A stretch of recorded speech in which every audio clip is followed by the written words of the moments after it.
കേരള ശാസ്ത്ര സാഹിത്യ പരിഷത്ത് എറണാകുളം ജില്ലാ വാർഷിക സമ്മേളനം ചെറായി സഹോദരൻ അയ്യപ്പൻ സ്മാരകത്തിൽ നടന്നു.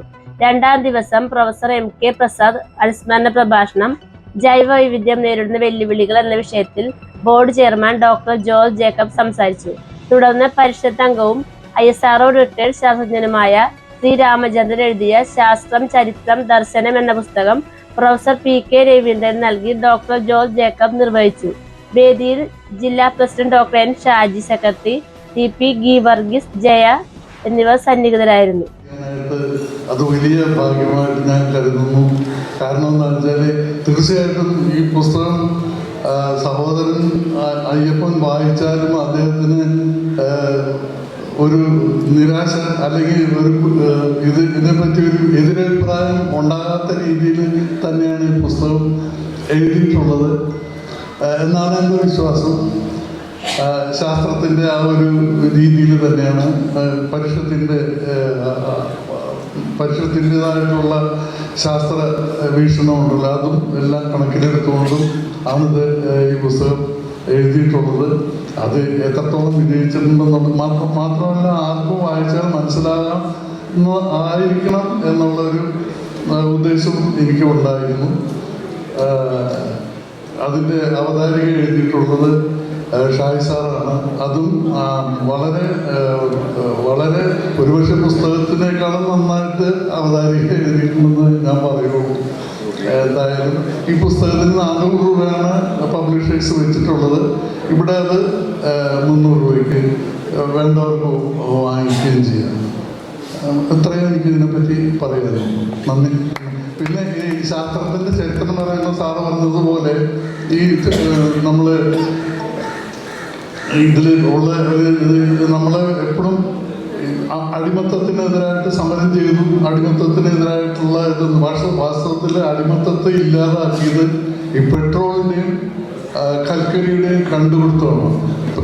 പെട്രോളും വന്നതോടുകൂടി മനുഷ്യൻ്റെ പേശി ആവശ്യമില്ലെന്നുള്ള അത് വന്നതോടുകൂടിയാണ് അടിമകളെ ഇപ്പോൾ തണ്ടുവലിക്കുന്ന ആൾക്കാരെയും അതുപോലെയുള്ള ആളുകളെയും ആവശ്യമില്ലാതെ വന്നത് കൂടിയാണ് ഈ അടിമത്തം ഇല്ലാതാക്കിയത്. അതുപോലെ പിന്നീട് മൃഗങ്ങളുടെ പേശിബലം പോലും ആവശ്യമില്ലാത്ത രീതിയിലാണ് ശാസ്ത്രത്തിൻ്റെ ആ ഒരു വളർച്ച വന്നത്. അതും ഈ പുസ്തകത്തിൽ ചരിത്രത്തിൻ്റെ ഭാഗമായിട്ട് ആ രീതിയിലാണ് അത് വ്യാഖ്യാനിച്ചിട്ടുള്ളത്. എല്ലാവർക്കും നന്ദി, നമസ്കാരം.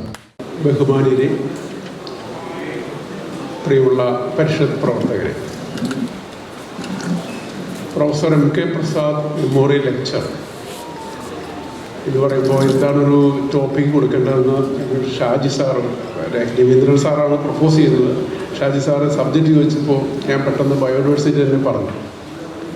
അങ്ങനെ പറയാൻ പ്രത്യേകിച്ച് ഒരു കാരണം, പ്രസാദ് സാറ് ബയോഡൈവേഴ്സിറ്റി ബോർഡ് എന്നാണ് കേരള സ്റ്റേറ്റ് ബയോഡൈവേഴ്സിറ്റി ബോർഡ്, അതിൻ്റെ ചെയർമാനാണ് ഞാൻ. ഇതിനു മുമ്പ് അദ്ദേഹം അതിനൊരു മെമ്പറായിരുന്നു, ഈ ബോർഡിൻ്റെ മെമ്പറാണ്. ബോർഡ് എന്ന് പറഞ്ഞാൽ ഒരു 11 പേരുള്ള ഒരു ബോർഡാണ്. അതിൽ മെമ്പേഴ്സ് ചെയർമാൻ, അങ്ങനെയാണ് ഒരു രീതി. പ്രസാദ് സാർ കുറേ വർഷങ്ങൾ, മിനിമം 3 വർഷം മെമ്പറായിട്ട് ജോലി ചെയ്തിട്ടുണ്ട്. മാത്രവുമല്ല 2-3 പ്രാവശ്യം ഞങ്ങൾ ഒരുമിച്ച് വേദി പങ്കിടുകയും ഉണ്ടായിട്ടുണ്ട്. കഴിഞ്ഞ വർഷം ഞങ്ങൾ എല്ലാ വർഷവും കേരള ബയോഡൈവേഴ്സിറ്റി കോൺഗ്രസ് നടത്താറുണ്ട്. കഴിഞ്ഞ വർഷം ഇത് നടത്തിയത് കോഴിക്കോട് മീൻചന്ത ഗവൺമെൻറ് ആർട്സ് ആൻഡ് സയൻസ് കോളേജിലാണ്.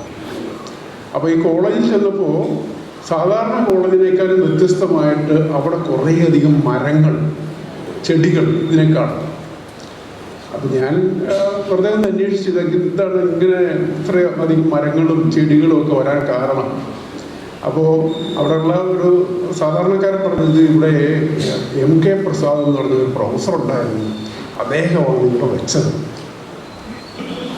അപ്പോൾ ഞാനാണെങ്കിൽ ഈ കഥ അത് ശശീന്ദ്രൻ, നമ്മുടെ ഫോറസ്റ്റ് മിനിസ്റ്ററാണ് മുഖ്യമന്ത്രി, അദ്ദേഹമുള്ള സമയത്ത് സ്വാഗതം പറഞ്ഞപ്പോൾ ഇത് പ്രത്യേകം എടുത്ത് പറയുകയും ചെയ്തു. അപ്പം മരങ്ങളെയും ചെടികളെയും ജൈവ വൈവിധ്യത്തെയും സ്നേഹിച്ച ഒരു മനുഷ്യനാണ് ഈ പ്രൊഫസർ MK പ്രസാദ്. അപ്പോൾ ഒരു പരിഷത്തുകാരൻ കൂടിയായ എനിക്ക് വളരെയധികം സന്തോഷം ജനിപ്പിക്കുന്ന ഒരു കാര്യമാണ്. പിന്നീട് ഒരിക്കൽ ഞങ്ങൾ തൃശ്ശൂർ എന്ന് പറയുമ്പോൾ തൃശ്ശൂർ ആ മുനിസിപ്പൽ സ്റ്റേഡിയത്തിന് മുമ്പിൽ അവിടെ ഒരു ചെറിയ ഷാമിയാനൊക്കെ ഇട്ട് നമ്മളോട് പ്രസംഗിക്കുകയാണ്. അവസരം ഞാൻ മറന്നുപോയി. ഞാൻ സുസ്ഥിര കൃഷിയെ കുറിച്ചാണ് സംസാരിക്കുന്നത്. സാറ് വന്നിട്ട് അത് ഈ എർത്ത് സമ്മിറ്റിനെ കുറിച്ചൊക്കെയാണ്. പ്രത്യേകിച്ച് ഈ സുസ്ഥിര വികസനം അല്ലെങ്കിൽ ബയോഡൈവേഴ്സിറ്റി രജിസ്റ്റർ അതിനുള്ള കൺവെൻഷൻ ഓൺ ബയോഡൈവേഴ്സിറ്റി UNFCC ഇതൊക്കെ തുടങ്ങിയ ആ ഒരു സംഭവമാണ് ഈ പറയുന്ന എർത്ത് സമ്മിറ്റ്. അത് പരിസ്ഥിതിയെക്കുറിച്ച് പറയുന്ന ആളുകൾ, കുട്ടികൾ മറക്കാൻ പാടില്ലാത്തൊരു സംഭവമാണ്. സാധാരണഗതിയിൽ ഈ ബയോഡൈവേഴ്സിറ്റി ബോർഡിൽ ചെറിയ ടെമ്പററി ജോലികളുണ്ട്. അപ്പോൾ അതിലേക്ക് വരുന്ന ആൾക്കാരോട് ഞാൻ സാധാരണ മിക്കവാറും എല്ലാവരോടും ചോദിക്കുന്ന ചോദ്യമാണ്, എന്താണ് സമ്മിറ്റ്, എവിടെ വെച്ചാണ് നടന്നത്, ഏത് വർഷമായിരുന്നു? ഇത് ഈ പരിസ്ഥിതി ശാസ്ത്രത്തിൽ ഗവേഷണ ബിരുദവും എടുത്തു വരുന്ന ആൾക്കാർക്ക് പോലും പലപ്പോഴും ഇത് അറിഞ്ഞുകൂടാ എന്നുള്ളതാണ് ഇതിൻ്റെ തമാശ. അപ്പോൾ അവരുടെ ഇങ്ങനെ ചെറുതായിട്ട് ഇങ്ങനെ ഉപദേശിച്ചേക്ക് വിടും. ഇങ്ങനെ ഇതുമായിട്ട് ബന്ധപ്പെട്ട് ഏത് ഇൻ്റർവ്യൂവിന് പോയാലും ആൾക്കാർക്കൊക്കെ ചോദിക്കും, ഇതൊക്കെ പഠിച്ചു വരണം എന്നൊക്കെ പറഞ്ഞാൽ. അപ്പോൾ ഇവിടെ വന്നപ്പോഴാണ് ഇത് അദ്ദേഹത്തിൻ്റെ നാടായിരുന്നു. സഹോദരൻ അയ്യപ്പനോട് കൂടെ വർക്ക് ചെയ്തിട്ടും അദ്ദേഹത്തിൻ്റെ അച്ഛൻ പ്രൊഫസർ MK പ്രസാദ് സാറിൻ്റെ അച്ഛൻ സഹോദരൻ അയ്യപ്പനൊക്കെ ആയിട്ട് ഒരുമിച്ച് വർക്ക് ചെയ്തിരുന്നുള്ളവരൊക്കെ മനസ്സിലായി. ഇത് സഹോദരൻ അയ്യപ്പൻ്റെ വീടോട് കാണുകയുണ്ടായി. എന്തായാലും ഇതേപോലെ ഒരു സ്ഥലത്ത് വരാൻ സാധിച്ചത് പ്രത്യേകിച്ച് ഇപ്പോൾ ബയോഡൈവേഴ്സിറ്റി ബോർഡിൻ്റെ ചെയർമാൻ എന്നൊക്കെ പറഞ്ഞല്ലോ. കുറച്ച് ദിവസം കഴിഞ്ഞ് ഞാനത് ചെയർമാൻഷിപ്പ് കഴിഞ്ഞിട്ട് അറിഞ്ഞു. രവീന്ദ്രൻ സാറിന് വിളിച്ചപ്പോൾ ഞാൻ അദ്ദേഹത്തോട് പറഞ്ഞു, ഞാൻ അറിയാൻ പോവുകയാണ്, ഉടനെ വരണോ. ഈ 22-ന് എൻ്റെ അവിടുത്തെ സമയം കഴിയാണ് കേട്ടോ. 22 ഈ ഫെബ്രുവരി 22-ന് ഇവിടെ 3 വർഷത്തേക്കായിരുന്നു തീരുമാനം. 3 വർഷം കഴിഞ്ഞു. വേണമെങ്കിൽ എക്സ്റ്റൻഷനൊക്കെ വാങ്ങാം. എക്സ്റ്റൻഷനൊന്നും വാങ്ങിയില്ല. ഒരു 2-3 ദിവസം കൂടെ ഉള്ളൂ. അപ്പോൾ ഈ 3 വർഷം കുറേ കാര്യങ്ങളൊക്കെ ചെയ്യാൻ പറ്റി എന്നാണ് എൻ്റെ ഒരു കണക്കുകൂട്ടൽ. അത് ഞാനല്ല തീരുമാനിക്കേണ്ടത്, മറ്റുള്ളവരാണല്ലേ. അപ്പോൾ നമുക്ക് ഇനി വിഷയത്തിലേക്ക് വരാം. എന്തെങ്കിലും കൂടെ കാര്യമായിട്ട് സംസാരിക്കണമല്ലോ. ബയോഡൈവേഴ്സിറ്റി തന്നെ തുടങ്ങാം. എർത്ത് സമ്മിറ്റ് അതിനു മുമ്പ് ഈ 1960-കൾ നമ്മൾ ഈ വികസനം എന്ന് പറയുന്നത് ഞാൻ പണ്ടേ കേൾക്കുന്നതാണ് കേട്ടോ. തൃശ്ശൂർ ഈ നമ്മുടെ വൃക്ഷത്തിൽ ടീമിൽ തന്നെ ചില സുഹൃത്തുക്കൾ വന്ന് പറയും, ഈ നാട്ടിലൊക്കെ നമ്മൾ വില്ലേജസിലൊക്കെ ചെന്ന് പോകുമ്പോൾ ഇവിടെ ഒരു വികസനവും ഇല്ല എന്ന് സാധാരണക്കാരായ കർഷകർ നാട്ടുകാരൊക്കെ പറയും. അപ്പോൾ എന്താണ് വികസനം? നമ്മൾ പലപ്പോഴും ഇങ്ങനെ ആലോചിച്ച് ചർച്ച ചെയ്യുന്നൊരു സംഭവമാണ് വികസനം എന്ന് പറഞ്ഞാൽ എന്താണ്. വികസനവും വളർച്ചയും അങ്ങനെ ധാരാളം പുസ്തകങ്ങളൊക്കെ നമ്മൾ എഴുതിയിട്ടുണ്ട്. അങ്ങനെയാണ് ഈ സുസ്ഥിര വികസനം എന്നുള്ള കൺസെപ്റ്റൊക്കെ പിന്നീട് വരുന്നത്. അപ്പം അതിലേക്ക് നയിച്ച ചില എന്താണ് പറയുക പ്രതിഭാസങ്ങൾ ലോകത്തുണ്ടായിട്ടുണ്ട്. 1950-കൾ 60-കൾ നമുക്കറിയാവുന്ന പോലെ തന്നെ ഇന്ത്യയെ പോലുള്ള രാജ്യങ്ങൾ വികസനത്തിലേക്ക് വരുന്നത് സ്വാതന്ത്ര്യം കിട്ടിയതിന് ശേഷമാണ്. 47-ലാണ് നമുക്ക് സ്വാതന്ത്ര്യം കിട്ടിയ മിക്കവാറുമുള്ള 3-ാം ലോക രാജ്യങ്ങളെല്ലാം സ്വാതന്ത്ര്യത്തിലേക്ക് വരുന്നത് ഈ 47-50-കളിലാണ്. അതിനുശേഷം ദ്രുതഗതിയിലുള്ള ഒരു വികസന പന്ഥാവിലേക്ക് ഈ രാജ്യങ്ങൾ വരികയാണ്. അപ്പോൾ നമ്മൾ സമകാലിക ലോകം അഭിമുഖീകരിക്കുന്ന ഏറ്റവും വലിയ 3 പ്രശ്നങ്ങൾ നമ്മൾ എടുത്തു പറയുന്നത്, 1 കാലാവസ്ഥ മാറ്റം, 2 ജൈവ വൈവിധ്യനാശം, 3 പൊല്യൂഷൻ മലിനീകരണം. ഈ 3 സംഗതികൾ നമ്മളെ തുറച്ചു നോക്കുന്ന കുഴപ്പങ്ങളാണ്. ഇതിനെ എങ്ങനെ മറികടക്കാം എന്നുള്ളതാണ് നമ്മുടെ എല്ലാ ചിന്താ പദ്ധതിയിലും വരുന്നത്. ഈ സുസ്ഥിര വികസനം എന്നുള്ള പരിപാടിയുടെ ആ നിർവചനത്തിൽ തന്നെ ഇത് അടങ്ങിയിട്ടുണ്ട്. സുസ്ഥിര വികസനത്തെ നമ്മൾ നിർവചിക്കുന്നത് ഇങ്ങനെയാണല്ലോ: ഭാവി തലമുറയുടെ ആവശ്യങ്ങളെ ഹനിക്കാത്ത തരത്തിലുള്ള ഇപ്പോഴുള്ള തലമുറയുടെ ആവശ്യങ്ങൾ നിവർത്തിക്കുന്ന ഒരു വികസന നയം. അല്ലെങ്കിൽ നേരെ തിരിച്ചു പറഞ്ഞാൽ, നിലവിലുള്ള തലമുറയുടെ ആവശ്യങ്ങളെ നേടിയെടുക്കുക അതോടൊപ്പം ഭാവി തലമുറയുടെ ആവശ്യങ്ങളെ കുഴപ്പത്തിലാക്കാത്ത ഒരു വികസന നയം. അതാണ് sustainable development, sustainable agriculture, sustainability എന്നൊക്കെ പറഞ്ഞിട്ടുള്ള ആ കൺസെപ്റ്റുകളെല്ലാം ഇതിനെ സെൻറ്റർ ചെയ്തുകൊണ്ടാണ് ഇരിക്കുന്നത്. അപ്പോൾ ഈ 60കളിൽ വികസനത്തിൻ്റെ പാതയിലേക്ക് 3-4 ലോകരാജ്യങ്ങൾ വന്നു. അതിനു മുമ്പ് വികസനമുണ്ട് കേട്ടോ. ഈ മുതലാളിത്ത രാജ്യങ്ങളിലൊക്കെ ഭയങ്കരമായ കുഴപ്പങ്ങൾ നടക്കുകയാണ്. അങ്ങനെ ഉള്ള ഒരു വളരെ പ്രധാനപ്പെട്ട ഒരു സംഭവം പറയുന്നത് 1969 സാന്താ ബാർബറ ഓയിൽ സ്പില്ലാണ്. സാന്താ ബാർബറ എന്ന് പറയുന്ന ഒരു സ്ഥലത്ത് ഈ എണ്ണ ടാങ്കറിൽ നിന്ന് എണ്ണ കടലിലേക്ക് ഇറങ്ങുകയും അത് അവിടെ ഭയങ്കരമായ ജൈവ വൈവിധ്യ നാശത്തിന് വഴിതെളിക്കുകയും ചെയ്തു. അതിനെ തുടർന്ന് ഏതാണ്ട് 20 ദശലക്ഷം ജനങ്ങൾ അണിനിരന്നുകൊണ്ട് ഒരു എർത്ത് ഡേ സംഘടിപ്പിക്കുകയുണ്ടായി. നടന്നത് 1970-ലാണ്.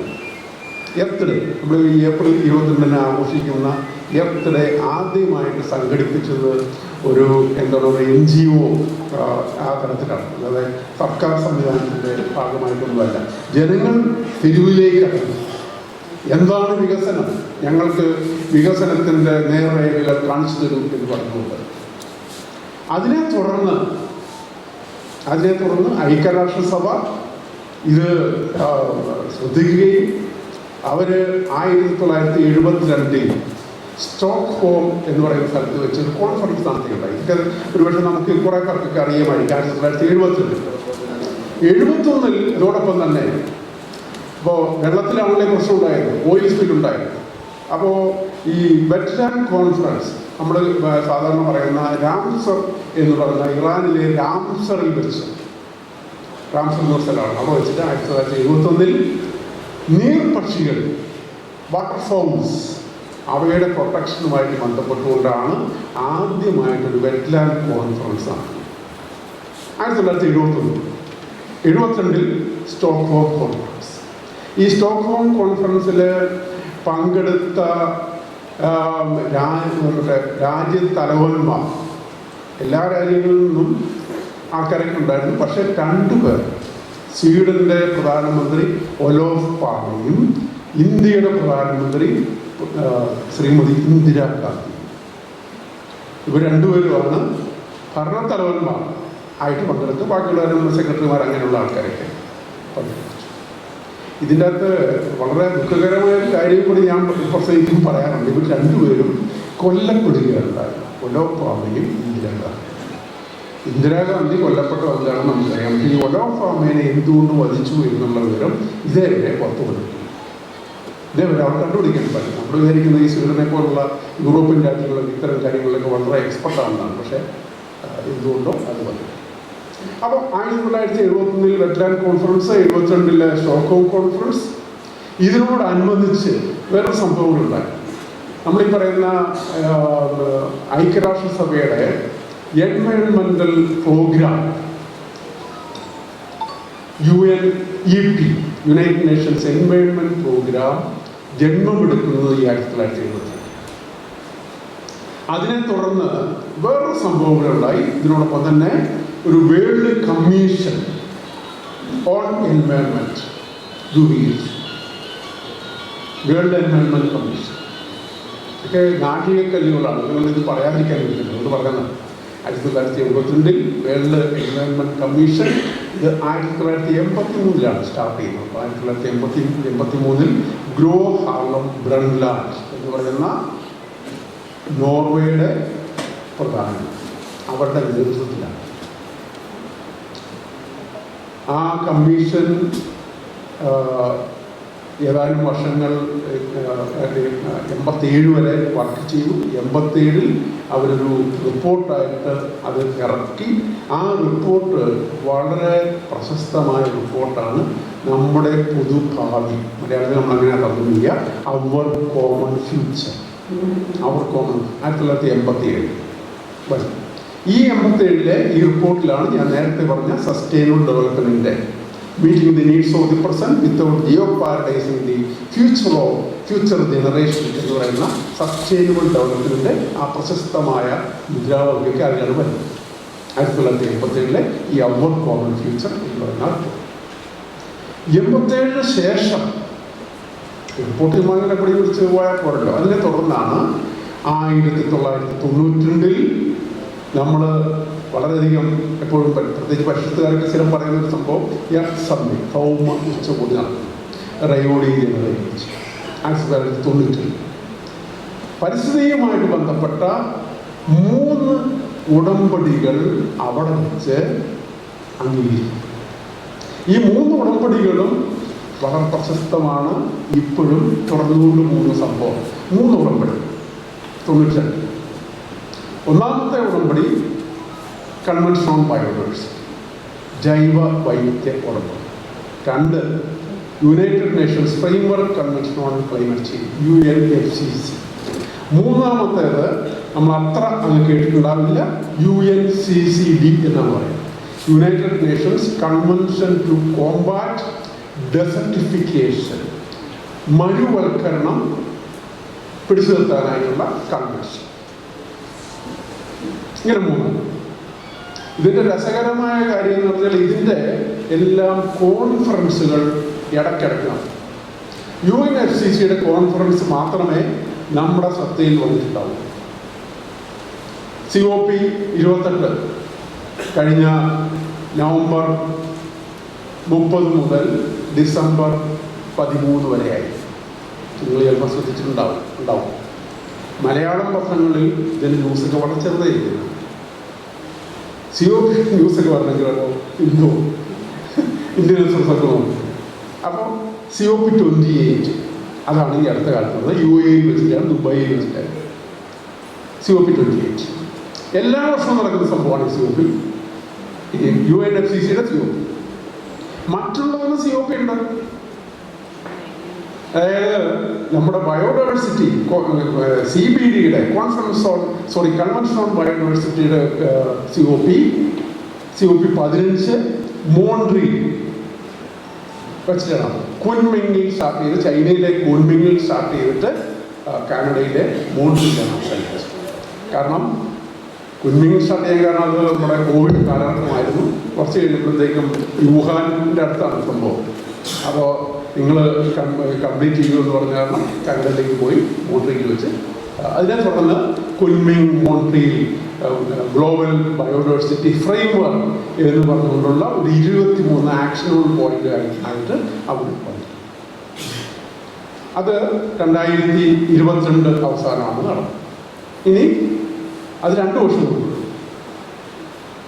2 വർഷം. നേരത്തെ പറഞ്ഞ ഡെസർട്ടിഫിക്കേഷൻ UNCCD അതും 2 വർഷം കൊടുക്കാം. അതിൻ്റെയും COP15. അപ്പോൾ COP ഇതിന് 3 വെറ്റ്ലാൻഡിനുണ്ട്. COP രാംസർ മറ്റേ വെറ്റ്ലാൻഡ് കൺവെൻഷൻ ഓൺ വെറ്റ്ലാൻഡ് അതിനുണ്ട് COP. അത് 3 വർഷം കൊടുക്കണം. 3 വർഷം കൊടുക്കണം.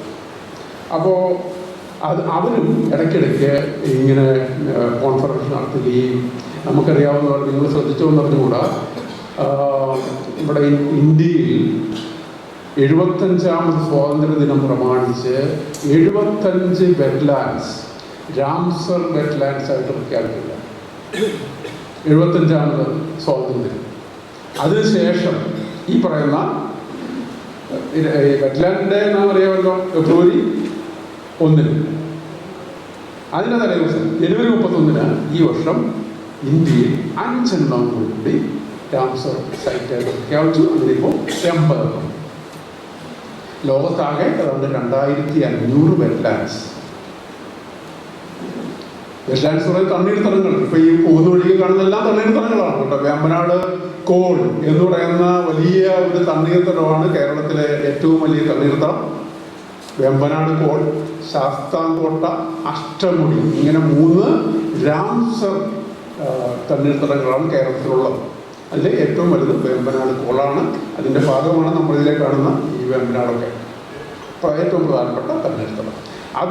അതിൻ്റെ കോൺഫറൻസ് തുടങ്ങിയത് ഞാൻ നേരത്തെ പറഞ്ഞ പോലെ നീർപക്ഷികളെ സംരക്ഷിക്കുക എന്നുള്ള ഉദ്ദേശത്തിൻ്റെ പുറത്തായിരുന്നു. പക്ഷെ ഇപ്പോൾ മനസ്സിലായി, നീർപക്ഷികൾ മാത്രമല്ല, വാട്ടർഫോൾസ് മാത്രമല്ല, ആ വെറ്റ്ലാൻഡിനെ ഉപജീവിച്ചുകൊണ്ട് അനേകം ജൈവ ജീവികൾ അവിടെ വസിക്കുന്നുണ്ട്. അവയുടെ സംരക്ഷണവും ഇതിൻ്റെ ഭാഗമായിട്ടുണ്ട്. പ്ലവകങ്ങളുണ്ട്, അക്വാട്ടിക് പ്ലാന്റ്സ് ഉണ്ട്, ഫിഷസ് ഉണ്ട്, അങ്ങനെ അനേകം ജീവികൾക്കുള്ള ഒരു സമുച്ചയമാണ് നമ്മുടെ ഈ വെറ്റ്ലാൻഡ്സ്. ഇതിനെ തുടർന്ന് ഇപ്പം ഞാൻ നേരത്തെ പറഞ്ഞല്ലോ, ഇപ്പോൾ വേണമെങ്കിൽ അന്താരാഷ്ട്ര തലത്തിൽ 4 എണ്ണം ഉണ്ടെന്ന് പറയാം. 4 convention on biodiversity, United Nations framework convention on climate change, അതുപോലെ United Nations convention to combat desertification, convention on wetlands. ഈ 4 വളരെ പ്രധാനപ്പെട്ട കൺവെൻഷൻസാണ്. അതിന് ഒന്നുകിൽ എല്ലാ വർഷവും, അല്ലെങ്കിൽ 2 വർഷം, അല്ലെങ്കിൽ 3 വർഷം കൂടുമ്പോൾ കോൺഫറൻസ് നടക്കുന്നുണ്ട്. ഓരോ വർഷവും ഈ ഇതേവരെ ചെയ്ത ആക്ടിവിറ്റീസ് അവർ അസസ് ചെയ്യുന്നു, അതിൻ്റെ പുറത്ത് കറക്ഷൻസ് എടുക്കുന്നു, മുമ്പോട്ട് പോകും. അപ്പോൾ UNFCCയുടെ COP28 സംഭവിച്ച 1-2 കാര്യങ്ങൾ, കാരണം ക്ലൈമറ്റ് ചേഞ്ച് എൻ്റെ വിഷയത്തിൻ്റെ ഭാഗമല്ല, അല്ലെങ്കിലും ഇപ്പോൾ ഈ ജൈവ വൈവിധ്യവും ക്ലൈമറ്റ് ചേഞ്ചും തമ്മിൽ ബന്ധമുണ്ട്.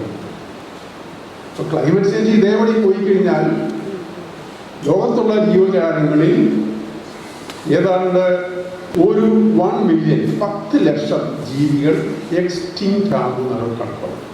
അപ്പോൾ എത്ര ജീവികൾ ഇവിടെ ഉണ്ടെങ്കിൽ എത്ര ടോട്ടൽ നമ്പർ അല്ല കേട്ടോ,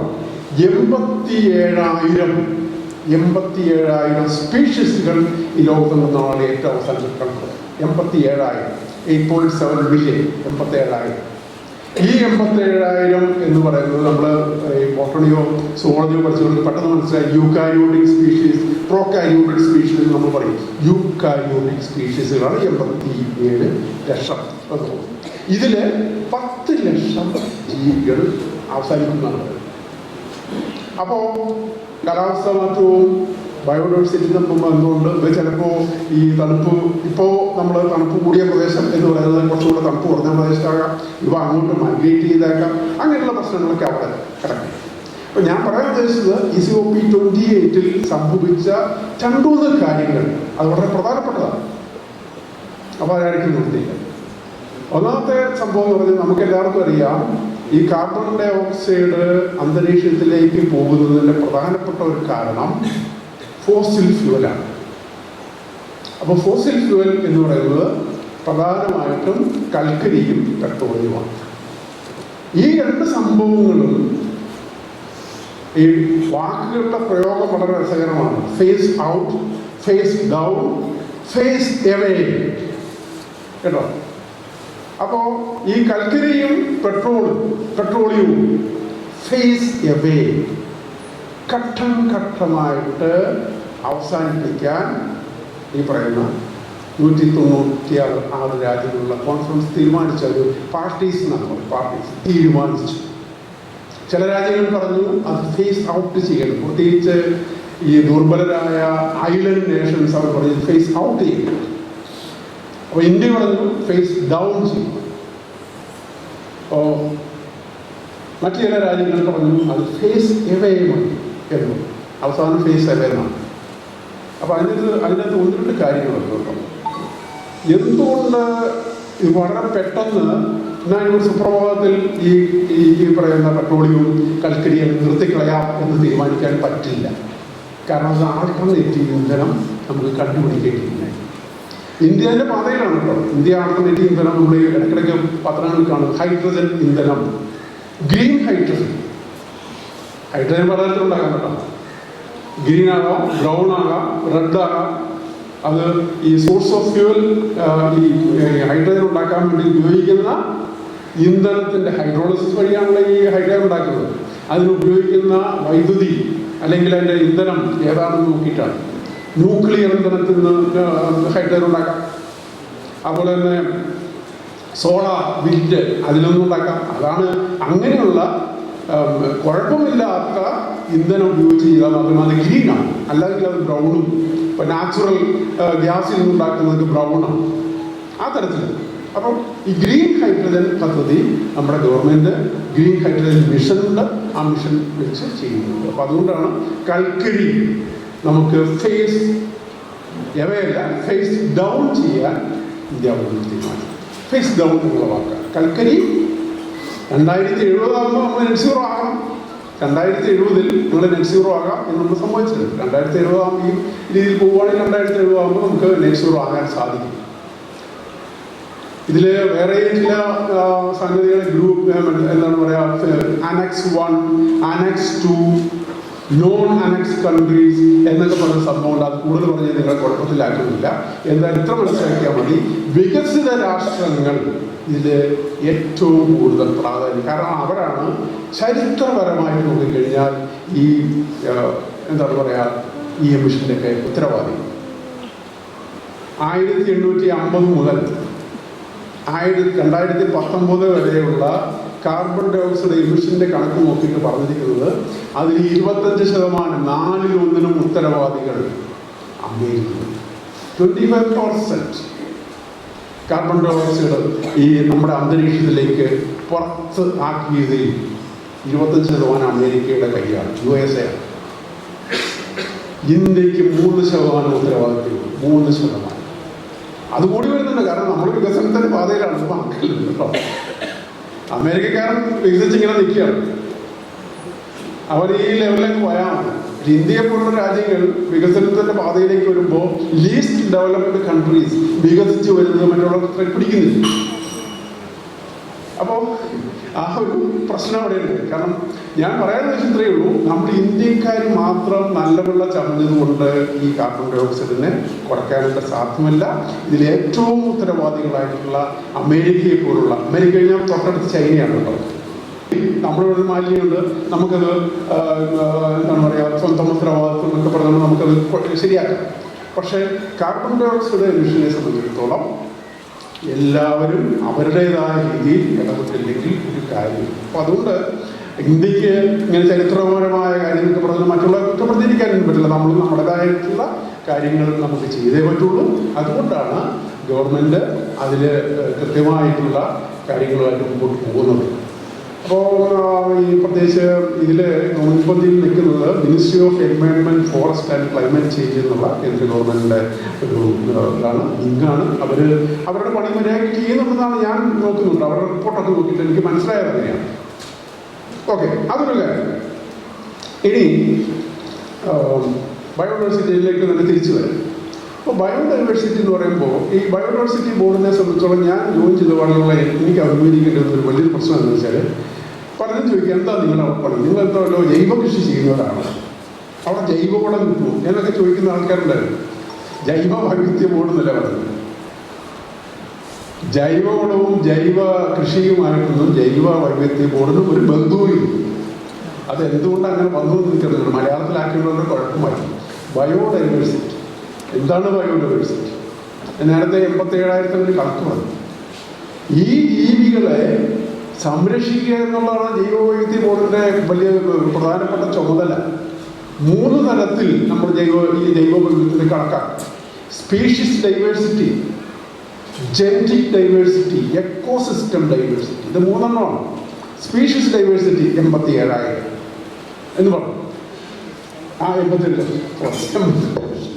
8.7. ഈ ഓരോ സ്പീഷീസിലുള്ള വൈവിധ്യമാണ് ജെനറ്റിക് ഡൈവേഴ്സിറ്റി. ഒരു ഉദാഹരണം പറഞ്ഞു കഴിഞ്ഞാൽ നെല്ലിൽ ഏതാണ്ട് 2 ലക്ഷം ഇനങ്ങളുണ്ട്. ഒരു നെല്ല് മാത്രം. അതിൽ ഏതാണ്ട് 1.25 ലക്ഷത്തോളം ഇനങ്ങൾ ഇന്റർനാഷണൽ റൈസ് റിസർച്ച് ഇൻസ്റ്റിറ്റ്യൂട്ടിൽ സംരക്ഷിക്കുന്നു. 1.25 ലക്ഷം ഇനങ്ങൾ. അതാണ് ജെനറ്റിക് ഡൈവേഴ്സിറ്റി. എക്കോസിസ്റ്റം ഡൈവേഴ്സിറ്റി എന്ന് പറയുമ്പോൾ അതിൽ ഉൾപ്പെടുന്നതാണ് നമ്മുടെ ഈ വെറ്റ്ലാൻഡ്സ്, അതുപോലെ തന്നെ കൃഷി ചെയ്യുന്ന കോള്, പൊക്കാളി, അങ്ങനെയുള്ള അല്ലെങ്കിൽ അഗ്രികൾച്ചറൽ ഹെറിറ്റേജ് സൈറ്റ് എന്ന് പറഞ്ഞൊരു സംബോധന ഇപ്പോൾ അഗ്രികൾച്ചറൽ ഹെറിറ്റേജ് സൈറ്റ്, ലോക പ്രശസ്ത അഗ്രികൾച്ചറൽ ഹെറിറ്റേജ് സൈറ്റുകളൊക്കെ ഉണ്ടല്ലോ. നമ്മുടെ Kuttanad below see level farming അതിലൊന്നാണ്. ഇന്ത്യയിൽ അങ്ങനെ 3 സാധനത്തിന് നമ്മളിപ്പോൾ കേട്ടിട്ടില്ലേ, ഈ മറ്റേ യുനെസ്കോയുടെ പൈതൃക പട്ടികയിൽപ്പെടുത്തിയെന്നൊക്കെ പറഞ്ഞു. ഏതാണ്ട് അതേപോലെ FAO പൈതൃക പട്ടികയിൽപ്പെടുത്തിയിട്ടുള്ള ഒരെണ്ണം നമ്മുടെ കേരളത്തിൽ. അതൊന്നാണ് ഈ പറയുന്ന കുട്ടനാട് ഫിലോസഫി ഒരു ഭാഗം. അതുപോലെ തന്നെ നമ്മുടെ പൊക്കാളിയൊക്കെ അതിനകത്ത് പെടുത്താവുന്നതാണ്. അതിൻ്റെ ശ്രമം നമ്മൾ തുടങ്ങി. ഞാനൊരു പ്രോജക്റ്റ് ഈ വർഷം പ്ലാനിംഗ് ബോർഡിൻ്റെ സഹായത്തോടെ പൊക്കാളി പ്രത്യേകിച്ച് പണ്ട് സാധാ പറഞ്ഞു വന്നിട്ട് ഓർമ്മ ഞാൻ ചെയ്താണ്. പൊക്കാളി മാത്രമല്ല, വെച്ചപ്പോൾ ഞങ്ങൾ കൂടുമൊക്കെ വെച്ചിട്ടുണ്ട്. കോൺ, കൈപ്പാട്, ഇങ്ങനെ കുറേ സംഭവങ്ങളുണ്ട്. Agricultural heritage site, agriculturally important heritage site. അപ്പോൾ അതാണ് ഈ പറയുന്ന മൂന്നാമത്തെ എക്കോസിസ്റ്റം ഡൈവേഴ്സിറ്റി. അപ്പോൾ ഈ 3 സംഭവങ്ങൾ അതാണ് ഈ പറയുന്ന ബയോഡൈവേഴ്സിറ്റി. ഇതിനെ കൺസർവ് ചെയ്യും. പിന്നെ നമ്മൾ ടേംസ് പറയുന്ന രസകരമായ conservation, sustainable use of bio resources. ഈ വെറുതെ കൺസർവ് ചെയ്തിട്ട് കാര്യമില്ലല്ലോ, ഈ സാധനം മനുഷ്യൻ ഉപയോഗിക്കണം. അതിന് സസ്റ്റൈനബിൾ എന്നുള്ള വാക്കുകൾ വെച്ചിട്ടാണ് sustainable use of bio resources.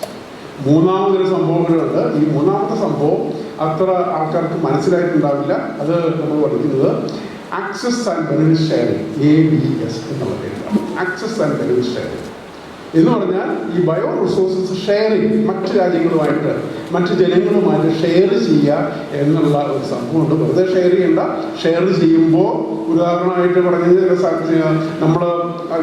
നമ്മൾ എത്രയോ സസ്യങ്ങൾ, എത്രയോ ക്രോപ്സ്, വിളകൾ നമ്മുടെ കേരളത്തിലേക്ക് കൊണ്ടുവന്നിട്ടുണ്ട്. ഇപ്പോഴാണെങ്കിൽ അങ്ങനെ എടുത്തിട്ടൊന്നും കൊണ്ടുവരാൻ പറ്റില്ല കേട്ടോ. ഇപ്പോൾ ഉദാഹരണം പറഞ്ഞാൽ റബ്ബർ, മരച്ചീനി, കശുവണ്ടി, പൈനാപ്പിൾ, ഇതൊന്നും കേരളീയൻ അല്ല എന്തിനവധിയും പറയുന്നത്. നമ്മുടെ വറ്റൽ മുളക് വരെ കേരളീയനല്ല, ഇവരെല്ലാം തെക്കേ അമേരിക്കയിൽ നിന്നുള്ളവരാണ്. അപ്പോൾ ഈ അടുത്ത കാലത്ത് ഞാൻ വായിച്ചപ്പോൾ തെക്കേ അമേരിക്ക ബ്രസീലുകാർ പറയുന്നുണ്ടായിരുന്നു, ഈ റബ്ബർ കൊണ്ടുപോയത് അന്ന് വിക്കാം എന്ന് പറയുന്ന ഒരു സായിപ്പ് ഒളിച്ചു കിടത്തിയതാണ്. അവരോട് പറയാതെ അവർക്ക് ഈ റബ്ബർ പുറത്തേക്ക് കൊണ്ട് വിടാനായിട്ട് താല്പര്യമുണ്ടായിരുന്നില്ല. പക്ഷേ അദ്ദേഹം ഒളിച്ചു കടത്തി കൊണ്ടുപോകുന്നതാണെന്ന് പറയുന്നുണ്ടായിരുന്നു. അപ്പോൾ അതിന് തിരിച്ച് ആൾക്കാർ ചോദിക്കുന്നുണ്ടായിരുന്നു, അങ്ങനെ ഒളിച്ചു കിടത്തിയെങ്കിൽ ഈ കാപ്പി ആഫ്രിക്കനാണ്. രണ്ട് കാപ്പിയാണ്, അറബിക്ക കാപ്പി, റോബസ്റ്റ കാപ്പി ആഫ്രിക്കയിലാണ്. ആഫ്രിക്കയുടെ 2 ഭാഗങ്ങളുണ്ട്. അറബിക്ക എന്ന് പറയുന്നത് നമ്മുടെ ഈ പറഞ്ഞ എത്യോപ്യ ഭാഗത്താണ് അറബിക്ക, മറ്റേ സൈഡിലാണ് റോബസ്റ്റ. ഇത് രണ്ടും തിരിച്ചങ്ങോട്ടും പോയി, അമേരിക്കയിലേക്ക് പോയിട്ടുണ്ട്. അപ്പോൾ അതുകൊണ്ട് അതിനെപ്പറ്റി അങ്ങനെ കുറ്റം പറയുന്നത്. ഇപ്പോൾ ഞാൻ പറഞ്ഞതെന്ന് വെച്ചാൽ ഇപ്പോഴത്തെ കാലത്ത് ഇങ്ങനെ ഈ ബയോ റിസോഴ്സസ് കടത്തണമെങ്കിൽ അവരുടെ സാങ്ഷൻ വാങ്ങിക്കണം. അതിൽ നിന്ന് കൊമേഴ്ഷ്യലായിട്ട് എന്തെങ്കിലുമൊക്കെ ഉണ്ടാക്കുന്നുണ്ടെങ്കിൽ അതിന് ഷെയർ തിരിച്ചു കൊടുക്കണം. അതാണ് ഈ ABSൻ്റെ അല്ലെങ്കിൽ ആക്സസ് ആൻഡ് ബെനിഫിറ്റ് ഷെയറിങ്ങിൻ്റെ ഒരു പ്രത്യേകത. എൻ്റെ ഒരു ക്ലാസിക്കായിട്ടുള്ള ഒരു ഉദാഹരണം ഞാൻ പറയാം. അപ്പോൾ നമ്മുടെ അഗസ്ത്യകുളം മലകളിൽ അന്ന് അവിടുത്തെ കാണി ആദിവാസികൾക്ക് അറിയാവുന്ന ഒരു ജീവനി എന്ന് പറയുന്ന ഒരു പ്ലാൻ ഉണ്ടായി. ജീവനി അതിൽ നിന്നും അത് വളരെ ആരോഗ്യപ്പച്ച എന്നാണ് അവർ പറയുന്നത്. ഈ ആരോഗ്യപ്പച്ച എന്ന് പറയുന്ന സംഭവം വളരെ എന്താ പറയുക, ഈ ഓജസ്സും ആരോഗ്യവും തരുന്ന സംഭവമാണ് എന്ന് പറഞ്ഞുകൊണ്ട് JNTBR ഇവിടെയുള്ള ട്രോപ്പിക്കൽ ബൊട്ടാണിക്കൽ റിസർച്ച് ഇൻസ്റ്റിറ്റ്യൂട്ടിലെ സയൻറ്റിസ്റ്റുകൾ അതിനെ അതിനെ കൊണ്ടുവന്ന് ഡെവലപ്പ് ചെയ്ത് നമ്മുടെ കോയമ്പത്തൂർ ആയുർവേദ ഫാർമസി അതിൽ ഒരു പ്രൊഡക്റ്റ് കിട്ടാൻ ജീവനി എന്നുള്ള പേര്. അങ്ങനെ പ്രൊഡക്റ്റ് ഉണ്ടാക്കിയപ്പോൾ അതിൻ്റെ ഒരു പങ്ക് ഈ കാണി ട്രൈബൽസിന് കൊടുത്തു. കാരണം അവരുടെ സാധനമാണ്. അപ്പോൾ അതിൽ നിന്ന് ഇങ്ങനെ ഡെവലപ്പ് ചെയ്തപ്പോൾ അതിൻ്റെ ഒരു പങ്ക്, അതിൻ്റെ പ്രോഫിറ്റിൻ്റെ പങ്ക് തിരിച്ചു. അതാണ് ശരിക്കും പറഞ്ഞാൽ ആക്സസ് ആൻഡ് ബെനിഫിറ്റ് ഷെയറിംഗ്. അതുപോലെ തന്നെ നിങ്ങൾ മാതൃഭൂമി ആഴ്ചപത്രത്തിൽ സ്ഥിരം വായിക്കുന്നവരാണെങ്കിൽ പെട്ടെന്ന് മനസ്സിലാവും. ഈ അടുത്ത കാലത്ത് ഈ മക്കച്ചോളത്തിൻ്റെ വേരുകളിൽ ഒളിട്ടോൺ ബേസിലാണ്. ഒളിട്ടോൺ അതിൻ്റെ വേരുകളിൽ സാധാരണ മക്കച്ചോളത്തിൻ്റെ വേരുകളിലൊന്നും നൈട്രജൻ ഫിക്സിങ് ബാക്ടീരിയ ഒന്നുമല്ല. പക്ഷേ ഈ ഒളിട്ടോൺ എന്ന് പറയുന്ന ബേസിൻ്റെ വേരുകളിൽ നൈട്രജൻ ഫിക്സിങ് ബാക്ടീരിയ ഉള്ളതായിട്ട് അവിടെയുള്ള ഒരു ഗോത്ര സമൂഹത്തിന് അറിയാമായിരുന്നു. ഇതിൻ്റെ ബേസിസിൽ അവിടെയുള്ള യൂണിവേഴ്സിറ്റിയുടെ പേര് ഞാൻ മറന്നുപോയി. അമേരിക്കയിലുള്ള ആൾക്കാരാണ് കേട്ടോ. അമേരിക്കയിലുള്ള യൂണിവേഴ്സിറ്റി ഗവേഷണം നടത്തുകയും അവരൊരു പേപ്പർ പ്രസിദ്ധീകരിക്കുകയും ചെയ്തു. അപ്പോൾ ഭാവിയിലേക്ക് നോക്കുന്നത് നൈട്രജൻ ഫിക്സിംഗ് എബിലിറ്റിയുള്ള മെയ്സ് ഇനങ്ങൾ, കോൺ ഇനങ്ങൾ, കോൺ മെയ്സ് ഒന്നാണ് ഉണങ്ങി ഉണ്ടാക്കാൻ പറ്റുന്നുള്ളത്. അങ്ങനെ ഉണ്ടാക്കിയാൽ ആ ഗോത്ര സമൂഹത്തിന് ഇവർ റോയൽറ്റിയോ അല്ലെങ്കിൽ അതിൻ്റെ ഷെയറോ കൊടുത്തിരിക്കും. അതാണ് ശരിക്കും പറഞ്ഞാൽ. ഇതിപ്പോൾ കേരളത്തിൽ നടപ്പിലാക്കി കഴിഞ്ഞാൽ എന്തുണ്ടാകുമെന്ന് പറഞ്ഞാൽ നമ്മൾ കൃഷി ചെയ്യുന്നത് ഒഴിച്ച്, കൃഷി ചെയ്യുന്നത് കുഴപ്പമില്ല, കൃഷി ചെയ്യാതെ നമ്മുടെ നാട്ടിൽ നിന്നും സംഭരിക്കുന്ന സാധനങ്ങൾക്കൊക്കെ ഒരു ചെറിയ ശതമാനം ഫണ്ട് കൊടുക്കും. വഴിയിൽ കിടന്ന് പോകുമ്പോൾ വഴിയിലുള്ള മറ്റേ എന്താണ് ഔഷധങ്ങളോ അല്ലെങ്കിൽ കാട്ടിൽ കയറിയിട്ട് കളക്ട് ചെയ്തിട്ട് കൊണ്ടുവരുന്ന സാധനങ്ങൾക്കൊക്കെ ഒരു ചെറിയ ഷെയർ 1%, 0.5% എന്ന് പറയുന്ന ഒരു സംഭവം ഇതിൽ വെച്ചിട്ടുണ്ട്. ഈ പൈസ വെറുതെ കൂട്ടടിക്കാനുള്ളതല്ല, അത് സമൂഹത്തിന് തിരിച്ച് കൊടുക്കാനുള്ളതാണ്. കാരണം ഇങ്ങനെയുള്ള ബയോ റിസോഴ്സസ് ലൈവ്ലിഹുഡ് സെക്യൂരിറ്റിക്ക് വേണ്ടി ഉപയോഗിക്കാൻ വേണ്ടിയിട്ട് ഉപയോഗിക്കണം എന്നുള്ള കൺസെപ്റ്റിൻ്റെ ബേസിസിലാണ്.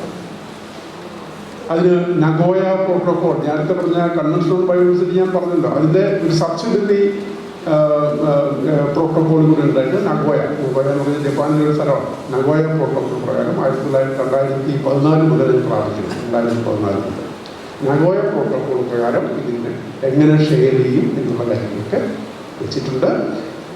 അത് കുറച്ചുകൂടെ അതിന് പല്ലും നഖവുമുള്ള ഒരു സംഭവമായിട്ട്, ഒരു ആക്റ്റായിട്ട് ഇപ്പോൾ 2023 ബയോഡൈവേഴ്സിറ്റി ആക്ട് അമെൻമെൻറ്റ് വന്നു. അതിൽ അമെൻമെൻറ്റ് വന്നപ്പോൾ അതിനകത്ത് വേറെ ചില പ്രശ്നങ്ങളൊക്കെ ഉണ്ട്. പ്രശ്നങ്ങൾ എന്ന് പറഞ്ഞാൽ സ്വാഭാവികമായിട്ടും ആക്ട് വരുമ്പോൾ ഈ ഇതിൽ ബന്ധപ്പെട്ടിരിക്കുന്ന ഔദ്യോഗിക കമ്പനികളൊക്കെ അവർ ചിലർക്കൊക്കെ അത് ഗുണകരമായിട്ടും ചിലർക്കൊക്കെ ദോഷകരമായിട്ടും സംഭവിക്കുന്ന രീതിയിലാണ് വന്നിരിക്കുന്നത്.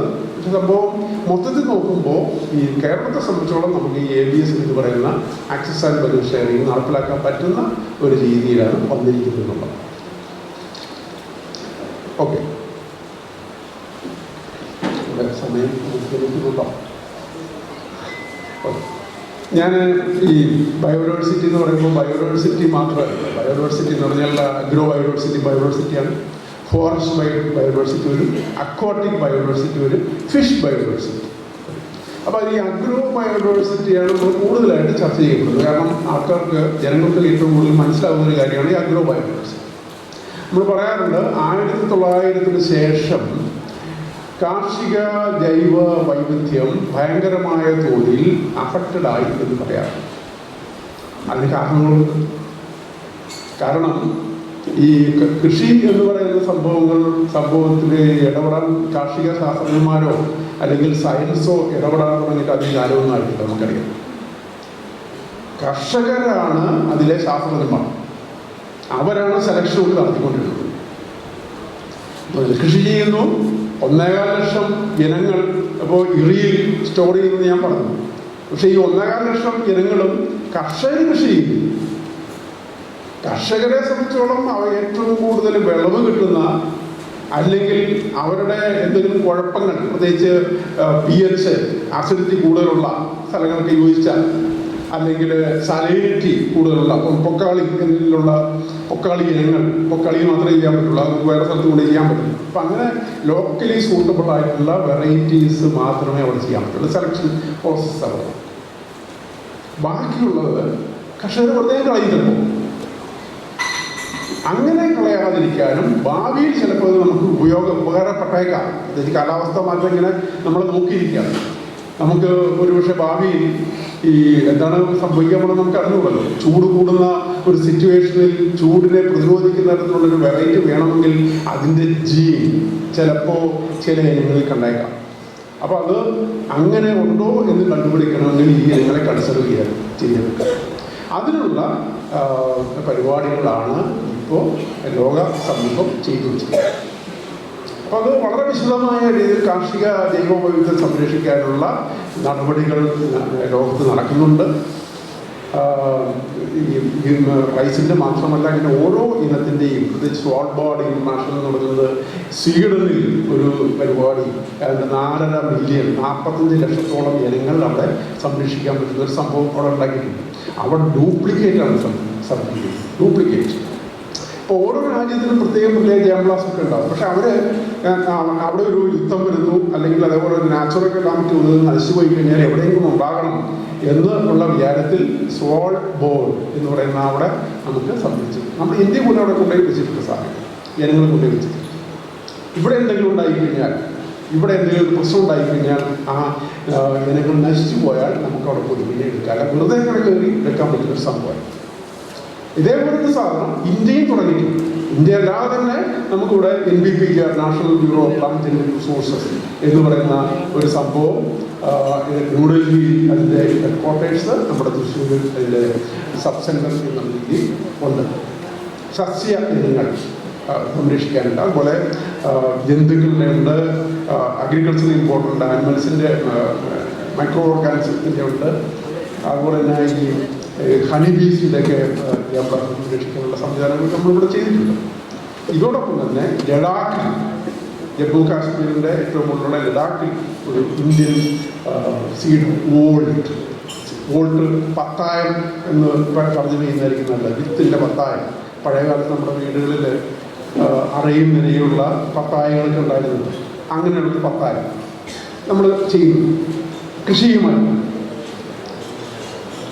സാധാരണ ജാംബ്ലാസം കൺസർവേഷൻ, നമ്മൾ ഇൻസിറ്റു കൺസർവേഷൻ, എക്സിറ്റു കൺസർവേഷൻ ഒക്കെ നമ്മൾ ഇൻസിറ്റു എന്ന് പറയുമ്പോൾ എവിടെയാണോ ഈ സംഗതിയെ കാണുന്നത് അവിടെ വെച്ച് കൺസർവ് ചെയ്യുന്ന പരിപാടിയാണ് ഇൻസിറ്റു കൺസർവേഷൻ. അപ്പോൾ നമ്മുടെ ഈ പ്രൊട്ടക്റ്റഡ് ആയിട്ടുള്ള ഫോറസ്റ്റുകൾക്ക് അങ്ങനെ വരുന്നതാണ്. നമ്മൾ പ്രൊജക്ട് ടൈഗർ അല്ലെങ്കിൽ തേക്കടി വൈൽഡ് ലൈഫ് റിസർവ് എന്നൊക്കെ വിളിക്കുന്നത് ഇൻസിറ്റു കൺസർവേഷൻ്റെ ഉദാഹരണങ്ങളാണ്. പഴയ മാതിരി അവിടെ നിന്ന് കയറി ഇപ്പോൾ വേട്ടയാടാനോ അല്ലെങ്കിൽ ഈ സെലക്റ്റീവ് ഫില്ലിങ് അങ്ങനെയുള്ള കാര്യങ്ങളൊക്കെ കൃഷി ഫോറസ്റ്റ് ഡിപ്പാർട്ട്മെൻറ്റ് കുറേയധികം മുമ്പോട്ട് വന്നിട്ടുണ്ട്. പഴയ മാതിരി തന്നെ ഈ ബ്രിട്ടീഷുകാർ നമ്മുടെ വനത്തെ കാണുന്നതിന് മാതിരി നല്ല ഇപ്പോൾ കാണുന്നത്. ബ്രിട്ടീഷുകാരെ സംബന്ധിച്ചോളം ഈ വനം ഫോറസ്റ്റ് പ്രൊട്ടക്ഷനും അതുപോലെ തന്നെ പോളിസികളൊക്കെ ഉണ്ടാക്കി അവർക്ക് നിന്ന് മരങ്ങൾ അല്ലെങ്കിൽ വന്യമൃഗങ്ങൾ കടത്താൻ വേണ്ടി തന്നെ ആ ഒരു സിറ്റുവേഷനൊക്കെ മാറി, കുറേയധികം മാറി. അപ്പോൾ പ്രൊട്ടക്ഷൻ എന്നുള്ള പരിപാടി വന്നു. അങ്ങനെയാണ് പ്രൊജക്ട് ഡോൾഫിൻ. ഇപ്പം ഈ എന്താണ് ഗംഗാ നദിയിൽ ഡോൾഫിനുകളുണ്ട്. ഡോൾഫിൻ എന്ന് പറയുന്ന സംഭവം നമ്മുടെ വിചാരം ഈ കടലിലുള്ളൂ.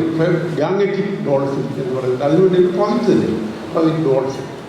ഈ തരത്തിൽ കുറേയധികം ഇൻസിറ്റു കൺസർവേഷൻ പദ്ധതികൾ ഉണ്ട്. ബാക്കിയുള്ളതൊക്കെ എക്സിറ്റു ആണ്.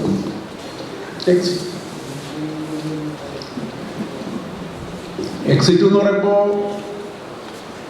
ഇത് എവിടെയാണോ ഉള്ളത് അവിടെ അല്ലാതെ വേറൊരു സ്ഥലത്ത് കൊണ്ടുപോയി കൺസർവ് ചെയ്യുന്നത്. ഉദാഹരണം പറഞ്ഞാൽ ബൊട്ടാണിക്കൽ ഗാർഡൻ, സുവോളജിക്കൽ ഗാർഡൻ, സൂ, ക്യാപ്റ്റീവ് ബ്രീഡിങ്, ജാംബ്ലാസം കളക്ഷൻസ്. പിന്നെ ഇപ്പോൾ ആണെങ്കിൽ ഇതെല്ലാം ഒരു ഉദാഹരണം പറഞ്ഞു കഴിഞ്ഞാൽ ഇറിയിൽ അവിടെ അവർ വിത്ത് സൂക്ഷിക്കുന്നത് -20°C.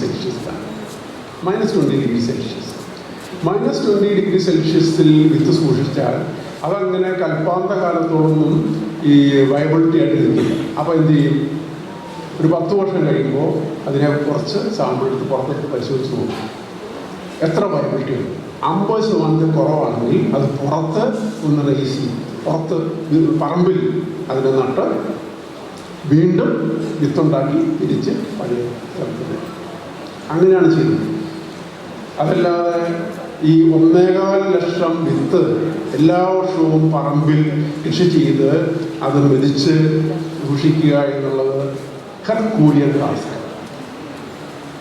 പിന്നെ ഒരു 3 മീറ്ററൊക്കെ ഒരു വിത്തും മറ്റു വിത്തും നമുക്ക് 3 മീറ്റർ അകലെ കൊടുക്കണം. അല്ലെങ്കിൽ അതിനെന്തുണ്ടാവും? കൂട്ടുവിത്ത്. അങ്ങനെയൊക്കെയുള്ള പ്രശ്നങ്ങളൊക്കെയാണ്. അതുകൊണ്ട് ഇപ്പോൾ പല ജാംബ്ലാസം ടെക്നിക്കാണ് ചെയ്യുന്നത്. ഇത് വെജിറ്റേറ്റീവ്ലി പ്രൊപ്പഗേറ്റഡ് ആയിട്ടുള്ള പ്ലാന്റ്സ് വരുമ്പോൾ ബുദ്ധിമുട്ടാണ്.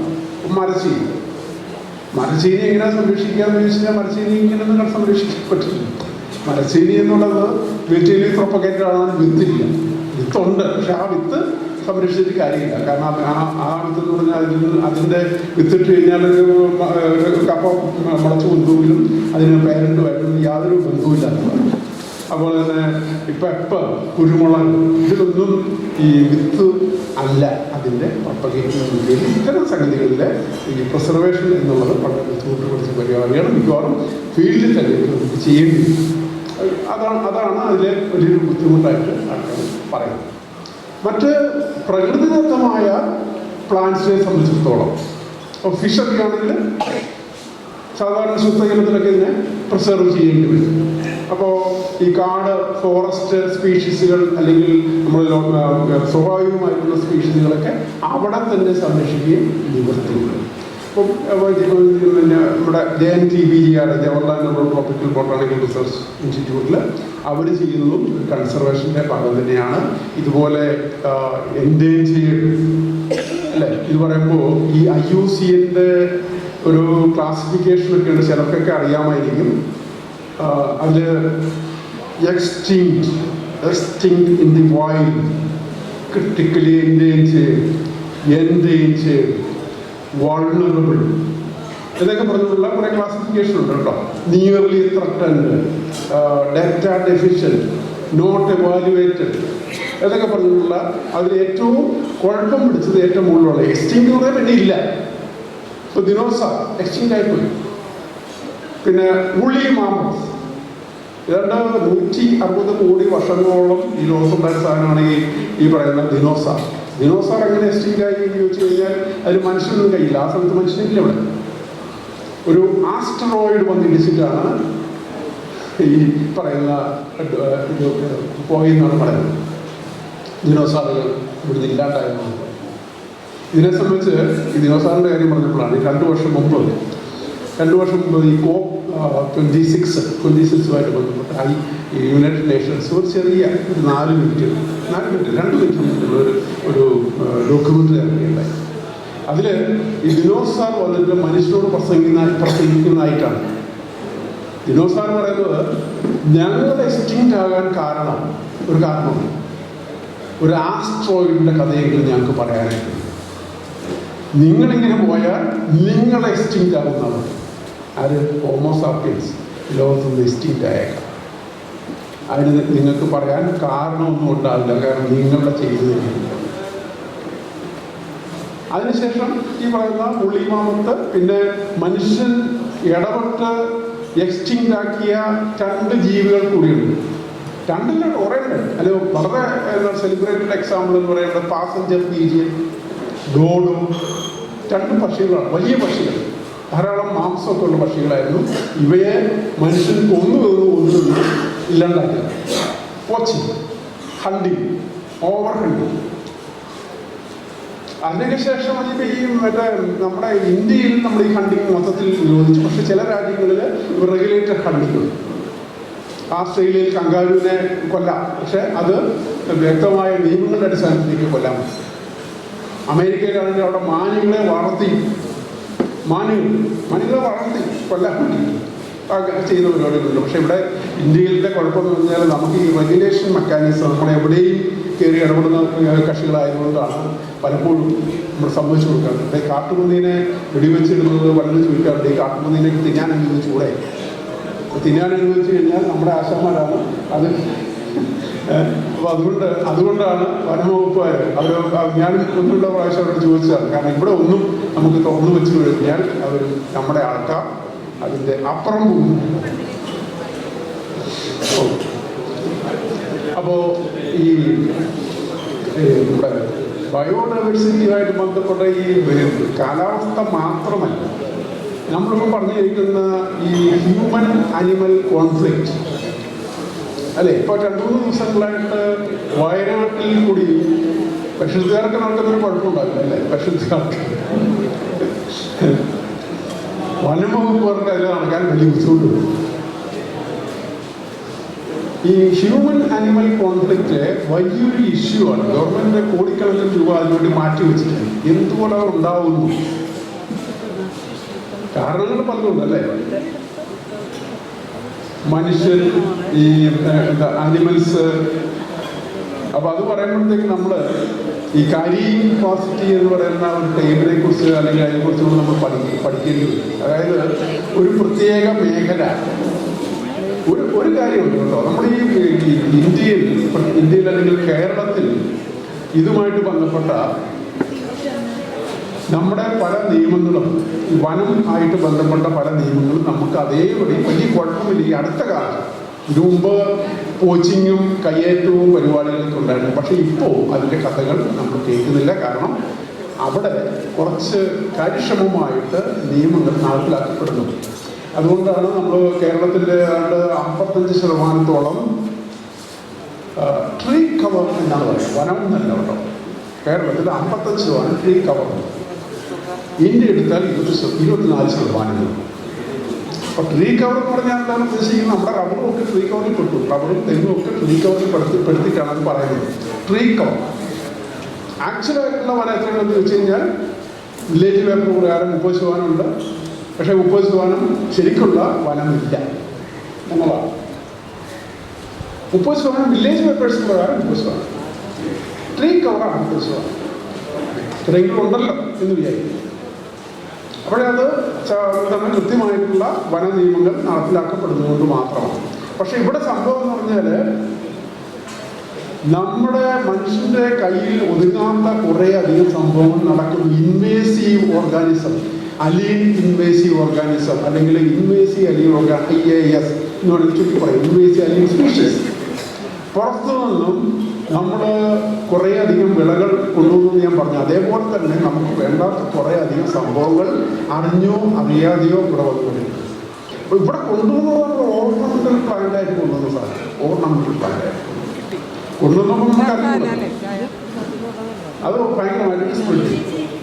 അതുപോലെ തന്നെ ലെൻഡാന ക്യാമറ, പുളിച്ചെടി എന്ന് പറയുന്ന സാധനം, കമ്മ്യൂണിസ്റ്റ് പച്ച എന്നുള്ള സാധനം. കമ്മ്യൂണിസ്റ്റ് പച്ചയൊക്കെ കൺട്രോളിലായി, ഇപ്പം വലിയ കുഴപ്പമില്ല, ഇവിടെ പറഞ്ഞു കേൾക്കുന്നില്ല. പിന്നെ നമ്മുടെ ജലാശയങ്ങളിൽ വാട്ടർ ഹയാസിൻ, കുളവാഴ, ആഫ്രിക്കൻ പായൽ. അപ്പം ഇതെല്ലാം ഇങ്ങനെയുള്ള ചെടികളെല്ലാം തന്നെ നമ്മുടെ ഈ പറയുന്ന ജൈവ വൈവിധ്യത്തെ ബാധിക്കുന്ന സംഭവം. ഇപ്പൊ പെരുകി കഴിഞ്ഞാൽ അവിടെയുള്ള നേറ്റീവായിട്ടുള്ള പല ജീവികളെയും നിഷ്കാസനം ചെയ്തിട്ട് ഇവയ്ക്ക് അവിടെ കയറിയിരിക്കാനായിട്ട് സാധിക്കും. അങ്ങനെ എക്സ്റ്റീൻറ്റായി പോകാൻ സാധിക്കും, അല്ലെങ്കിൽ ഇവർക്ക് എണ്ണം കുറയ്ക്കാൻ സാധിക്കും. അതുപോലെ തന്നെ ആഫ്രിക്കൻ ഒച്ച എന്ന് പറയുന്ന സാധിക്കും.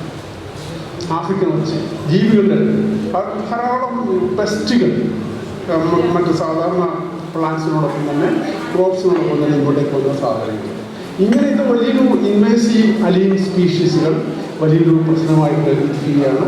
അപ്പോൾ ഞങ്ങൾ കഴിഞ്ഞ വർഷം ഇൻവേസീവ് അലീൻ സ്പീഷീസിനെ കുറിച്ചൊരു സിമ്പോസിയം അവിടെ നടത്തുകയുണ്ടായി. അതിൻ്റെ പേപ്പേഴ്സായി ഒരു പോളിസി കേരളത്തിൽ യൂണിവേഴ്സിറ്റി പോളിസി ഇപ്പോൾ ഡ്രാഫ്റ്റ് ആക്കി തയ്യാറാക്കി വെച്ചിട്ടുണ്ട്. അത് ഞാൻ പോരുന്നതിന് മുമ്പ് ഡ്രാഫ്റ്റ് മാറി പൂർണ്ണ രൂപത്തിലേക്ക് എത്തില്ല, എന്നാലും ഡ്രാഫ്റ്റാക്കി വെച്ചിട്ടാണ് ഞങ്ങൾ പോരുന്നത്. ഒന്ന് രണ്ട് കാര്യങ്ങൾ പറഞ്ഞിട്ട് ഞങ്ങൾ പരിപാടി അവസാനിപ്പിക്കാം എന്ന് എനിക്ക് തോന്നുന്നു.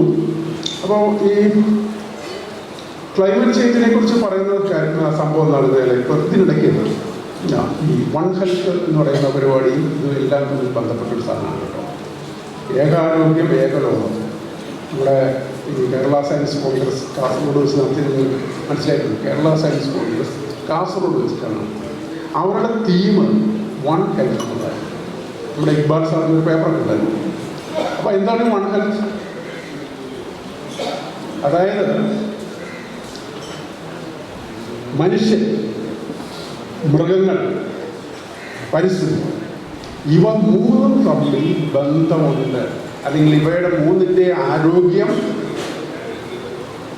മനുഷ്യൻ, ആനിമൽസ്, എൻവയോൺമെൻറ്റ്, ഇവയുടെ മൂന്നിൻ്റെ ആരോഗ്യം പരസ്പര പൂരകമാണ് എന്നതൊരു കൺസെപ്റ്റാണ് പറയുന്നത്. ആനിമൽസിൻ്റെ ആരോഗ്യം, എൻവയോൺമെൻറ്റിൻ്റെ ആരോഗ്യം, മനുഷ്യൻ്റെ ആരോഗ്യം. ഈ ഒരു കൺസെപ്റ്റ് കൂടുതലായിട്ടും നമ്മുടെ ഈ കോവിഡ് വന്നതിന് ശേഷമാണ് കരുത്താർജിച്ചത്. കോവിഡ് വരാനുണ്ടായ ഒരു കാരണം പരിസ്ഥിതിയുടെ അപചയമായിരുന്നു എന്നുള്ളതാണ്. പരിസ്ഥിതി മോശമായതുകൊണ്ട്, പരിസ്ഥിതി മോശമായതുകൊണ്ട് നമ്മളെ ബാധിക്കുന്ന പല അസുഖങ്ങൾ വേറെയുണ്ട്. ഇത് മാത്രമല്ല, ഡെങ്കി മാതിരിയുള്ള അസുഖങ്ങൾ അല്ലെങ്കിൽ ചിക്കൻ ഗുനിയ മാതിരിയുള്ള അസുഖങ്ങളൊക്കെ പരിസ്ഥിതിയുടെ പ്രശ്നങ്ങൾ കൊണ്ടുണ്ടാണ്.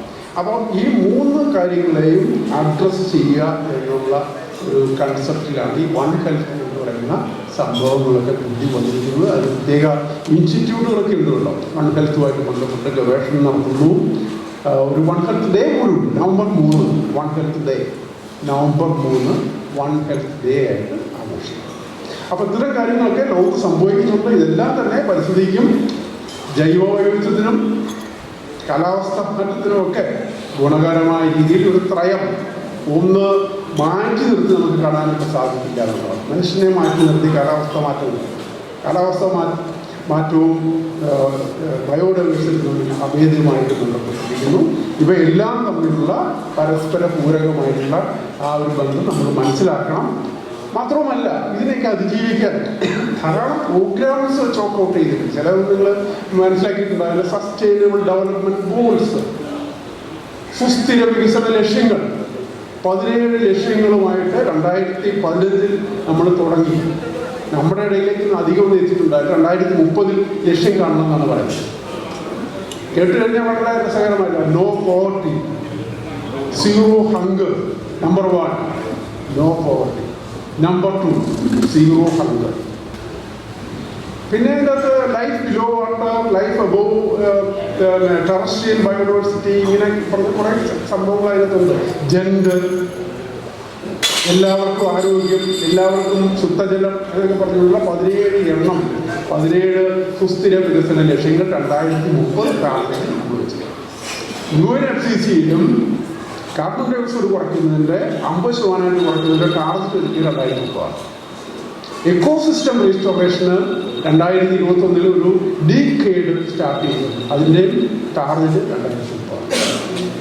UN ഞാൻ നേരത്തെ പറഞ്ഞ കുൻമിൻ മോൺട്രിയൽ ഗ്ലോബൽ ബയോഡൈവേഴ്സിറ്റി ഫ്രെയിംവർക്കിൻ്റെ 21 ആക്ഷൻ പോയിന്റ്സിൻ്റെയും ടാർഗറ്റ് 2030. അപ്പോൾ ഞാനിടയ്ക്ക് തമാശ 2030 എന്തെങ്കിലും സംഭവിച്ചില്ലെങ്കിൽ നമ്മൾ എന്ത് ചെയ്യും? അടുത്തൊരു 10 വർഷം അല്ലേ, 2040 ഇങ്ങനെ മാറ്റും. ഞാൻ പൊതുവെ കണ്ടുവരുന്നത്. പക്ഷേ ഇത്തരം കാര്യങ്ങളിൽ നമ്മൾ മീൻസ് ഇപ്പോൾ സാധാരണക്കാരല്ല ഉദ്ദേശിക്കുന്നത്. വികസനത്തിൻ്റെ കാര്യം പറയുമ്പോൾ ഈ ഏറ്റവും മുകളിലുള്ള 10% അങ്ങനെ ഒരു കഥയുണ്ട് കേട്ടോ. ലോകത്തുള്ള ആദ്യത്തെ 10% ഏറ്റവും വരുമാനമുള്ള 10% ആൾക്കാരാണ് ഈ കാർബൺ ഡയോക്സൈഡ് പൊല്യൂഷൻ്റെ ഉത്തരവാദിത്വം. ആദ്യത്തെ 10% 50% കാർബൺ ഡയോക്സൈഡ് പൊല്യൂഷൻ്റെ ഉത്തരവാദിത്വം, ആഗോളതാപനത്തിൻ്റെ ഉത്തരവാദിത്വം. അപ്പോൾ അവിടെ നിന്നാണ് തുടങ്ങേണ്ടത്. അതുകൊണ്ടാണ് നമ്മൾ അമേരിക്കയ്ക്ക് ഇടയ്ക്കിടയ്ക്ക് ഇങ്ങനെ ചിത്രീകരിക്കുന്നവരാണ് ആദ്യം തുടങ്ങുന്നത്. ഓക്കെ, അപ്പോൾ അവസാനിപ്പിക്കാം. കുറച്ച് കാര്യങ്ങൾ പറഞ്ഞു. അത് ചർച്ച ചെയ്യപ്പെടേണ്ട ഈ പരിശുദ്ധരെ സംബന്ധിച്ചോളം ഇത്തരം കാര്യങ്ങളൊന്നും പഠിപ്പിച്ച് വിടേണ്ട കാര്യം. അപ്പോൾ ഞാൻ ഓർക്കുന്നത് പണ്ട് നാം ജീവിക്കുന്ന ലോകത്തിൻ്റെ ക്ലാസ് എടുത്തപ്പോൾ അവസാനം അവിടെ ഭൗതിക ലോകത്തിൻ്റെ ക്ലാസ് വെക്കാൻ ആളുണ്ട്. ഒരു ലൈഫ് സയൻസ് ചെയ്ത് വരുന്ന ആള് എന്നോട് അത് ക്ലാസ് എടുക്കാൻ പോകും. ഞാൻ അതിനെ ക്ലാസ്സിൽ എടുത്തു. അതൊക്കെ വായിച്ച് പഠിച്ചിട്ടുണ്ട്. അതെ, പരിശുദ്ധ വായിച്ച് പഠിച്ചിട്ടാണ്. അതാണ് പരിശുദ്ധകാർ അങ്ങനെ ഒരു ഗുണമുണ്ട്. അവർ വായിച്ച് പഠിച്ചിട്ടാണ് കാര്യങ്ങളൊന്ന് പറയുക. അപ്പോൾ ഞാനിവിടെ കാര്യങ്ങൾ പറഞ്ഞു. നമുക്കിപ്പോൾ പഴയതിനെ അപേക്ഷിച്ച് വിവരങ്ങൾ സമ്പാദിക്കാൻ വളരെ എളുപ്പമാണ്. അത് എങ്ങനെ സമ്പാദിക്കും എന്ന് മാത്രം നോക്കിയാൽ മതി. മൊബൈലും ഇൻ്റർനെറ്റൊക്കെ ഉള്ളതുകൊണ്ട് ഇൻഫർമേഷനൊക്കെ വളരെ കൃത്യമായിട്ട് ഞാൻ എപ്പോഴും ലേറ്റസ്റ്റ് ആയിട്ടുള്ള ഇൻഫർമേഷനാണ് ഉപയോഗിക്കുക കേട്ടോ. അപ്പോൾ ഈ കാർബൺ ഫുട് പ്രിൻ്റ് നമ്മുടെ ലോക ശരാശരി 6.8 ടൺസ് ആണ്. Carbon dioxide ഈക്വലൻ 6.8. ഇന്ത്യയുടെ എത്ര? 2.8. ലോക ശരാശരി 6.8 നിന്നും 4 ആക്കിയാൽ നമ്മുടെ കുഴപ്പങ്ങൾ പകുതിയായി. ഇന്ത്യ 4 താഴെയാണ്. അപ്പോൾ 4 ആക്കേണ്ടതാരാണ്? 14, 10 ഒക്കെ ഉള്ള അമേരിക്കയും ചൈനയും റഷ്യയും ഒക്കെയാണ്. എന്ന് വിചാരിച്ചിട്ട് അതാണ് ഞാൻ നേരത്തെ പറഞ്ഞു. എന്ന് വിചാരിച്ചിട്ട് നമ്മൾ വെറുതെ ഇരിക്കാൻ പാടില്ല. നമ്മൾ നമ്മുടേതായ രീതിയിൽ ചെയ്യണം. പക്ഷെ ചാടി കയറി ചെയ്യണം. ഗൾഫ് സൗദി അറേബ്യയുടെ കാര്യം പറയണം. അവരൊക്കെ ഏറ്റവും ഇന്ത്യയിൽ നോക്കിക്കഴിഞ്ഞാൽ ഏറ്റവും അധികം കാർബൺ ഫുട്പ്രിന്റുള്ള ആൾക്കാരാണ് സൗദി അറേബ്യ, ഖത്തർ, അങ്ങനെയുള്ള സംഖ്യ. അല്ല, ഞാൻ പറഞ്ഞതെന്ന് വെച്ചാൽ ഇത്തരം വിവരങ്ങൾ നമുക്ക് ഇത് കിട്ടും. ഇന്റർനെറ്റ് നോക്കിയാൽ കിട്ടും, എപ്പോഴും ലേറ്റസ്റ്റ്. അത് നോക്കുമ്പോൾ കുറച്ച് എന്താ പറയുക, ഐക്യരാഷ്ട്രസഭയുടെ UNEP-യുടെ ഒക്കെ സൈറ്റുകളിൽ നിന്ന് എടുക്കണം മാത്രമേ ഉള്ളൂ. ധാരാളം വിവരക്കേടുകൾ നമുക്ക് കിട്ടും എന്നുള്ളൊരു പ്രശ്നമാണ്. Okay, thank you very much. ഈ നമ്മുടെ മാസിക പ്രചാരണത്തിന് കേവലം ഒരു ദിവസമല്ല, ഒരു 3 ആഴ്ചയൊക്കെ കേന്ദ്രീകരിച്ച് അത്തരത്തിലുള്ള പ്രവർത്തനം നടത്തണം. അതുപോലെ ഏജൻസി വഴിയുള്ള പ്രചാരണം ശക്തിപ്പെടുത്തണമെന്നൊക്കെയുള്ള നിർദ്ദേശങ്ങളാണ് തീർച്ചയായിട്ടും മാസിക കമ്മിറ്റി അറിയിക്കുന്നതാണ്.